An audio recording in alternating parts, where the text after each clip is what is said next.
Hey Dwayne, how's it going? Good. Yourself?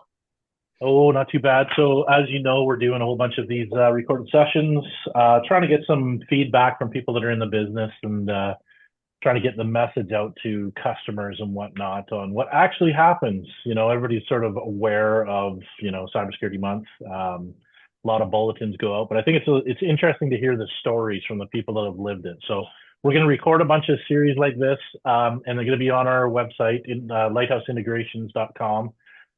And I will let you introduce yourself, give yourself, if I was to do it, I wouldn't do it any justice. So I'll let you kind of give a little bit of background on what you've done in the cyberspace. Sure. Sounds good. Thanks. Yeah, I mean, as people can tell, I'm not a young man anymore. Been around for a while here. I guess just in the recent years, is 2020, I took an opportunity to jump specifically direct into the incident response side of cybersecurity. Um, it was something, sort of pitched as new and exciting, or at least that's how I interpreted it. And it was kind of cool. Like that whole team, we operated under with aliases because a big part of it was we're negotiating, ransom settlements with Russian hackers and things of that. So did that, like I say, since about 2020, a couple different firms. I have just recently switched to work. So now I work for a company called Magnet Forensics. I was a client of theirs in those firms, and we use their tools for analyzing those forensic images and stuff we'd capture to try to, find the smoking gun, right? What happened? How did the bad guy get in? What did he get? All that kind of good stuff. So I've switched back to the other side of the fence, if you will. I look after I'm the director of cybersecurity operations for Magnet. Um, but as it works in my favor, I have a whole army, for a company of push, just over 800 people, and 75% of them have cybersecurity experience and digital forensics background and stuff. So, uh, That's interesting. yeah, it's pretty neat. Kind of, I've been here now just about a month and a half, Oh, yeah. but yeah. Still So, trying to find your way around. So, in all of those kind of what we try to do, and in a lot of cases, when I go out and I speak to some business owners and stuff, there's still you read about, hear about London drugs, you hear about, all these big breaches. I still think that there's this just misunderstanding. I don't think it's people burying their head in the sand. I think that they truly believe that this is a big company problem. And I know that, I love hearing the stories from you because you've seen it firsthand. I've had the unfortunate opportunity to be part of that as well, but you did it, professionally and helped after the fact to degrees that I've never, ever been involved with. So maybe you could share some of those stories that sure. people, hearing might understand that this is everybody. Like this isn't just a big company issue. And when it does hit, it's kind of neat to really hear what happened. So maybe if you could share some of your real experience stories, on the things that you've had to deal with, I think it would go a long way with people. Sure. Yep. And actually, just to put some numbers behind it, I started going through some old reports that I had and tallying all up when I was looking for a new home, and I landed pretty close to 1,000 breaches I've been part of, since 2020. So seen some crazy things. But yeah, that whole, I'm too small to be a victim stuff. Forget about it. Like it, and I've been quoted on global news. I've said this many times. Like a lot of these breaches are you're victims of circumstance, right? Like it might not even be you at all. The place you get your tires changed in the wintertime, their website got hacked because they got an open vulnerability that some guy found. You went to their website trying to get your winter tires changed, pull down a piece of malware, talks back to the mothership, and these guys get an alert that, hey, oh, we got well, we didn't get Kevin Bobrovsky because he's too good, but you get what I mean, right? Yeah, I, Um, I but don't yeah, do like smoke tires. absolutely, you don't need to be the target. Somebody else is the target. You just happen to get that piece of malware that's sitting on their website you know because the guy that changes the tires is also the same guy that built the website, right? They're not doing pen tests on their website to look for vulnerabilities on it. So, absolutely, anybody and everybody. can be a victim. You don't necessarily have to be a target, in my opinion. And actually, that's a good point because a lot of what we're seeing sort of active is almost communities of businesses. So one company gets compromised and then it just propagates through, trusted phishing emails now, and then it goes that way. So the obvious sort of red flags aren't obvious anymore. No, no. And when, in my days on the IR side, the MSPs, I mean, they were kind of big targets, right? They get hold of them and then they got hundreds of customers at their disposal. And we actually saw that several times. Because those guys are people are wired differently, right? And they're wired for speed and efficiency and uptime and stuff. They're not necessarily wired. Let's be frank, sometimes security and functionality are opposing forces, right? Yeah. Yeah. So, anyways, but we saw that lots, absolutely. Yeah, that would be a good plug for Lighthouse at this point, but I'll save the opportunity because we do cybersecurity first and operations second. But anyhow, what happens to me now? I'm an owner. I got these fancy new snow tires on my car. What happens? Like, is it going to be just a sort of an email to say pay me money, or what am I actually going to see? Yeah, it depends. So anybody that's saw this last year, this might be a repeat of things, but cyber criminals are like, the traditional criminals.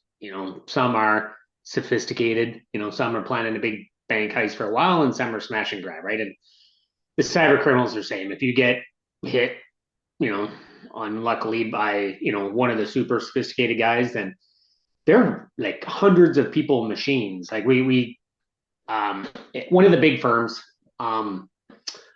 Conti, when Russia attacked Ukraine, they had some inner turmoil because they obviously had developers on both sides, and a bunch of this information was leaked out about this group. And I don't remember the exact numbers, but they had HR departments, finance, or like it's a full-fledged operation, right? But they were very sophisticated. Some are much smaller, and you'll catch it. You might get like an email, or they'll drop like a little note. You send them an email to this email address. Some have full customer support sites that they've built where you can upload your files and stuff to get the decryptor tested and things like that. So it kind of depends on who you get hit by, I would say. But so what I did in past life, we would, on behalf of the company. So let me back it up a bit. We lived in the cyber insurance space heavily. Same as your water tank blows, you call your insurance company, and construction company comes and assesses the damage, and they replace the hot water tank, and then they got to repair all the drywall like a foot off the ground, sort of thing, right? We would work to sit on panels of insurance companies, so that when a company made a claim on their cyber insurance, we would, we get the call, we come in, and it is often just mop up duty. But sometimes we would reach out. We always we typically took the approach to reach out as we pretended to be somebody from that client that got breached. Other firms did a different way, and they said, we are, a negotiations firm that company X has hired us, but we always kind of pretended to be part of the client. It's just an approach we took. And sometimes it's like I say, usually the less sophisticated ones, you could bank on it being a lower demand. Higher sophisticated ones, a higher demand. And they typically had more leverage. So like not only did they steal data, but they're also potentially DDoSing the website, and they've already, put a or potentially maybe not already put it out there, but they'll have a dark website and stuff where your data they'll show snippets of it that they're going to want to sell it and all that kind of stuff, right? And I'll tell you that a lot of the media outlets now will also look at those websites. So even if you kind of wanted to be discreet about, what you're going to tell and what you're not going to tell, although there's, breach disclosure laws now in effect, and they vary depending on province and state and stuff, but often that information is already out before you even got a chance to tell your clients, yes, we had a breach. Don't worry, we're looking into it, blah, blah, blah, blah, whatever you want to, whatever your PR team kind of wants to do. That's maybe already out there. So then you're kind of doing damage control and stuff, right? But anyway, so it really depends, unfortunately, I guess, where, the long story short, who you get hit by, Yeah. unfortunately. So, do you have any kind of ideas? Like, why are they doing it? What is the primary motive behind this? Oh, money. I mean, there's some that will work for political benefit and all that kind of jazz, right? And I was just looking at an article the other day. Um, um, Evil Corp, which is a threat actor group, they've been sanctioned for a while, but now they're just seeing that they've got affiliates with another group called Lockbit, which has been around for years, and they've changed versions, but they are not officially sort of sanctioned yet, right? So, but there's, they're trying to put, which is believable. I shouldn't say trying to put, but there's hooks and Russian uh, like Yeah, political numbers. don't get us in trouble Yeah, here. Yeah. yeah, yeah. So, I don't want to be a target. yeah, I would say, like, I mean, it's a $1 billion industry. Like, it's crazy. It is a lot of money that these guys are getting, right? So, And but what? So is it just the ransom that they get the money? How do they actually get money out of this? yeah, so well, they ideally it would be the ransom demand. The biggest demand that I ever worked was $25 million. There have been bigger for sure. The one I think if you remember the Casera breach, right? We worked some of the clients on that case back in the day. And then I firmly believe that they just got overwhelmed because that was exactly like we were talking about before. They hit a piece of software that a whole bunch of clients use. Then all those individual clients started reaching out to negotiate for them. And I think the little guys that, like, holy crap, like, we hit the gold mine here. They're probably thinking, but they can't take the load, right? So they went to Kaseya. It started out at 70 million. I can't, I saw something about what it landed on, but 17 million is what they're looking Yeah. for. A universal decryptor for all those little clients. But So, but what about like when I visit with business owners and things like that, like all this stuff. So, like quite often they're saying, "Well, I don't host any of that kind of like any personal information, so they don't really have anything on me." So, what should I be worried about? I, well, they're wrong, I would say. So you know how many times even a client, even a customer, or company that is like full SaaS environment, right? And there's lots, and I've worked for them. All like their finance department still does an export out of ADP to a spreadsheet and pulls that down locally and starts manipulating, right? Or they'll pull, an export out of Workday and starts manipulating. Like, that just happens all the time. So, um, we've seen lots of little small dental offices that subscribe to like a universal dental application stuff, and they get hit, and they still they get like fully encrypted, and I mean, it's not going to be in the millions most likely if it's a 3-person office, but it's going to be in the tens, maybe 100,000s, demand. Um, and they can make the choice of whether or not that data is worth it and what's that goodwill worth, and depending on how comfortable they are with their client base and all that kind of jazz. So, I mean, they have options, I suppose, but expect it to have to go down that path. So really, I guess what you're saying is, like, I totally agree that it's, when it comes to personal information or valuable information to the criminals, which would be the motivation behind it, it comes in all different forms. So to think that you just don't have, credit card information, eh, often, especially companies that have been around for a long time, it used to be very common to just, fax in a sheet that has credit card information and stuff like that. So the older the business, the more likely there's some little bit of tribal PII in there. Now, is it still accurate or whatnot? Don't know, but that isn't really a safeguard. So I guess, you can be a target no matter what. What are some of the more interesting IR experiences that you've been through without disclosing, Yeah. any names The or anything? But Well, probably I was actually just telling the story the other day. Probably one of the most interesting, just because it was like it went way off the rails. Um, it was a company, and I won't even get into the company, but so they got hit. And our contact, I think his title was the COO or something, right? So we were in. We sent him an email about the strategy. Like I say, we always took the approach that we're working with the company itself. We're part of the company, like the IT manager kind of scenario. Um, and so we sent him an email about the approach, and we kind of jumped on a Zoom to discuss it, right? And in that meeting, his cell phone rings, and it's the Russian hacker on the other end. And this guy, I think he might have been Czechoslovakian. I mean, he was Eastern European himself. He just came unglued, and he starts dropping it, and he's threatening to come over and beat the tar out of this hacker on the other end of.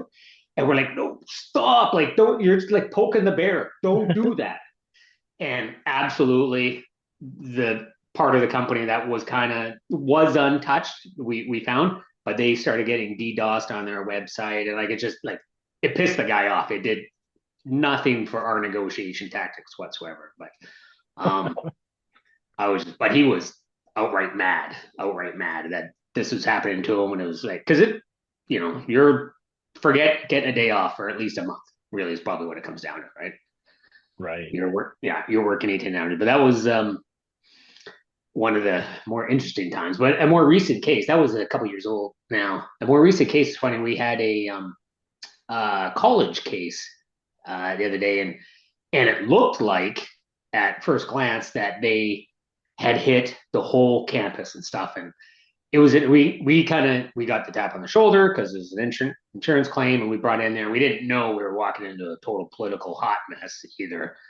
So the local campus that got hit, they were part of a bigger one, and then the CISO over here, they had different plans for what the campus wanted to do, and it was like, anyways, it was messy from us. It was like we're kids in a divorce, but interestingly enough, I guess the threat actor couldn't. So they had what we would call sorry, brain part. The network was segregated to the point where there's a whole pile of like lab machines that all the students would use that they could not get full access to. But what the threat actor actually did was they actually just sent out via group policy, we found a splash screen that said, you're encrypted. That splash screen, you're encrypted, call here, but that's all they did. They actually didn't do any real work. So, I mean, the impact looked like it was going to be huge because that was like 90% of their computers. But that in reality, that actually didn't, that wasn't the case. The actual impact was fairly small, but they tried to sell it as they had a bigger foothold than they actually did. So, I mean, it could go awesome. Yeah, that's funny. It just tells you that there's, that's, I guess, behind all of this stuff, it's still people, right? Yep. That they're doing all this, all the chaos and everything else. It's still people, and they're still trying to just negotiate and get the best buck that they can. Yeah. No, but I guess just a couple of things, like clients, because I did live in the insurance space quite a bit. Just to give forewarning to people, like we would often see, you mentioned some of the older, more legacy, we'll call them legacy type companies. Maybe they still got a big on-prem footprint, and that gets hit, and they got to do a full rebuild anyways. And they're like, hey, you know what? If we're gonna do it, we're not gonna put it back here again. This just fast tracks. We're gonna go to the cloud or something, right? They need to be careful of that. In the cyber insurance space, that's called betterment, or some flavor of that wording, and not always is it paid for by the insurance company. So it can cost a fair bit of money out of the company's pocket. So just something for them to keep. So I guess that sort of leads to understanding what your options are, right? Like, I mean, plan, I keep saying this over and over again, and I think that you would be the one to really emphasize it as well, is you have to have a plan before it happens. So plan ahead. Like, we can talk all day long about prevention and detection and, being able to try to hold your ground against these guys. But at the end of the day, you have to have a clear path back to green, and you have to understand what that is and assume the worst and expect that you're just going to do, something, less than that. So that's interesting. If they had to plan that out, then their cyber insurance was actually kind of useless anyhow. So what if you had, just as in this essence of time here, if you had like 3 or 4 pieces of advice for business owners that are, contemplating insurance, contemplating, because all of this stuff adds up. They all have to make, every business owner has so much money in the bank, has so much that they can do in a year or whatever. If you're talking about protecting your business from the cyber threats that are out there, where would you advise them to concentrate their efforts on or think about first and second? That is a great question. I guess I would even back it up first and foremost. And do they like it's surprising how many companies, if you ask them, I mean, I guess it depends on what you do for a company, but say for the sake of argument, well, I mean, I won't pick on you. We'll keep you clean out of this. But the say you build and sell widgets or whatever, right? Do you know what your full revenue cycle is? Do you know what your products are worth? Do you know what that an hour of downtime, a week of downtime, a month of downtime, what that actually costs, right? And in some months, maybe, if it's a product is heavily sought after around Christmas time, like a December breach would be very bad versus a January breach, for example. So I think just getting a handle on that as a precursor before you go to look to get to insurance, because with insurance you're going to have deductibles and what's covered, what's not covered. But unless you know what the offset of that cost is and stuff is, then you could be throwing money away, right? I don't know. Yeah. But it's the companies that I've talked to, like they don't have they still do not have a handle on what their total revenues. I mean, I know the year-end numbers are from last year, but not how it breaks down, because that does factor. Well, it's interesting because the conversations that I'm having with a lot of cyber experts this year are more geared around the risk management side of it versus compliance. And when you start talking about insurance, when you talk about, like, with insurance, you got the check boxes of the, what do you have this, you have endpoint, do you have this, blah, blah, blah. They're all a little bit different, but they're all kind of really compliance related.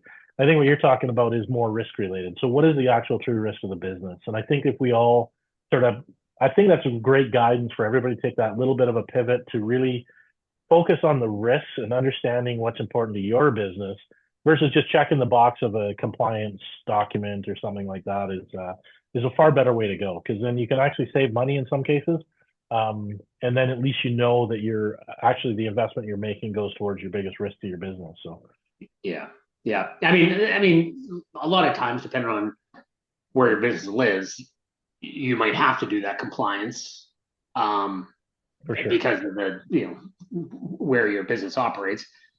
In our case, for us, in my new hat, we look at compliance as a bit of like a sales enablement and stuff as well, right? So we want to do it in hopes that it's going to get us more revenue, right, out of sales and stuff. So for each client is different depending on the customer base and all that jazz. But you definitely have to do the compliance pieces because that's sort of the industry requirements, and they're doing that because they know that it's an easy way for them to just have a level of guidance for everybody, right? But every business is a little bit unique, so that's where that risk-based component takes a little bit of a different twist on it. But yeah, you can't ignore the boxes that the regulators are telling you to check. So you got to balance that. So that's a great point as well. So yeah, and I get it. It's I mean, we're in a tough financial times these days, so you can't do it all. So where are you going to get the best bang for your buck?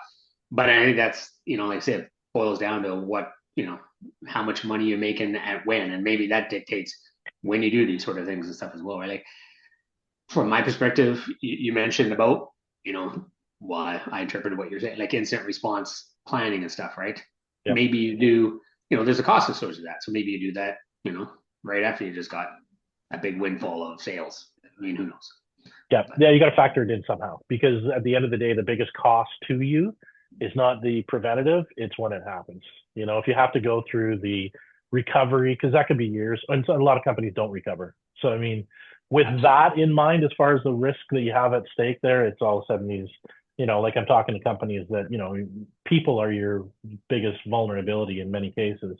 Yeah. And, for the $1 or $2 a month to train them with a great solution like KnowBe4 or something like that, which just helps strengthen your business's defenses, sounds like a lot, but really isn't, so you have to sort of factor all of that stuff in, and it really does have to start to become the way we do business, not just an add-on. Like security is a a forced add-on that everybody's looking at as an extra budget item. It has to be part of the budget, so Yep. like you say, it could be a 3-year cycle, and you might have to do, big investments, up front, and then just incremental investments after. But you do have to start taking steps towards it, because I think you've clearly articulated there's no company, big or small, that's immune to this stuff. So The smallest we dealt with, like I say, was a 3-person dental office.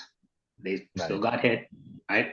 I mean, inadvertently, to your point, I think it was like the lead dentist kind of thing or whatever. He got something, at home, and he brought it into his little small network sort of thing, right? Classic. Yeah. And it was, Anyway. I mean, it wasn't a huge demand. It was like $20,000 if I recall, but it's still $20,000. He probably, I mean, it's a small 3-person dental office. Like, Yeah. It's I all mean, relative, right? buying a Kia, not a Tesla next time, at least. Yeah. Skip the winter tires this year. Exactly. Yeah. Okay, that sounds great, Dwayne. Thank you. I always enjoy the stories because it scares the crap out of me. But it always it's enlightening as well. So I appreciate the time. Absolutely. Anytime. It's fun. Thank you.